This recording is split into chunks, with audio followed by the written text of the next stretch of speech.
what's up guys, what's going on? Welcome back to Kchin Tonic, welcome back to Vidmas, welcome back to another brand new tasty video on this channel.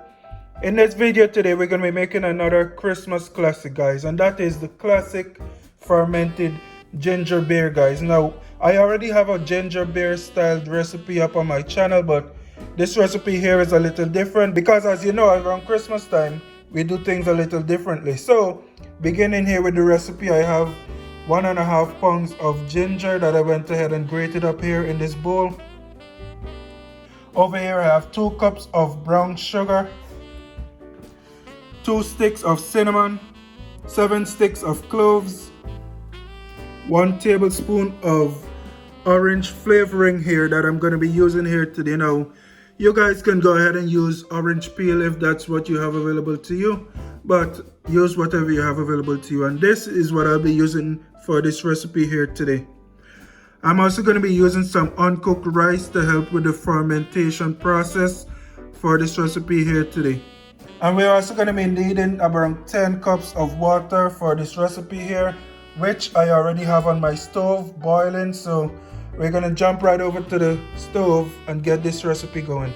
Okay guys, here we are over at my stove. As you can see, I have my water here. This is 10 cups of water that I have in this pot here. I'm gonna go ahead and add my ginger into my pot here guys.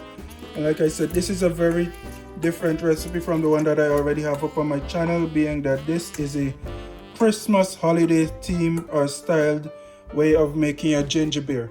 I'm gonna go ahead and give this a mix, quick mix. And I'm gonna go ahead right away and add my sugar into this pot as well.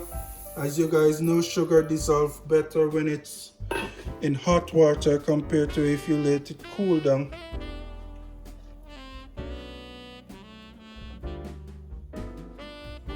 I'm also going to go ahead and add my orange flavoring to this recipe here. And like I said, if you have orange peel or whatever you have at your disposal, go ahead and use whatever you have available.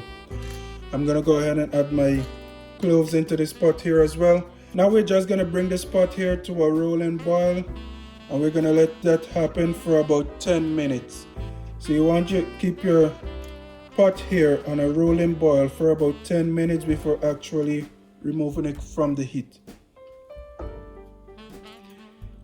And as you notice, I did not add my cinnamon sticks or my rice or my uncooked rice to this recipe here as yet, because we're going to add that to help with the fermenting process. Alright guys, so our ginger beer here has been boiling away for about 10 to 12 minutes, and what I'm gonna do now, I'm just gonna turn my stove off and I'm gonna allow this to cool before actually straining it. So I'm just gonna let this sit and cool, and then we're gonna go ahead and strain it and add the remainder of our ingredients to this recipe here. Alright guys, so this is what we have here for our ginger beer here. I went ahead and strained out this ginger beer and remove all the husk and everything that was in my pot there, and this is what we have left here. So what I'm going to go ahead and do now, in order to help this ginger beer ferment a little, I'm going to go ahead and place my cinnamon sticks into my ginger beer here, as well as my uncooked rice grains. Now the amount of rice grain that you actually put into this is not really up for debate. Some people say around 12, or just average as much as you want. So I'm just going to place those in there as well to allow or to help with the fermenting process. And we're going to let this sit in the fridge for about 5 to 7 days. You can also add sugar based on your taste, your liking, however you feel, whatever rocks your boat. But that is it for this video here today. Thank you guys for watching. Be sure to join me another time, actually tomorrow, for another brand new Christmas food idea. We wish you a Merry Christmas. We wish you a Merry Christmas. We wish you a Merry Christmas.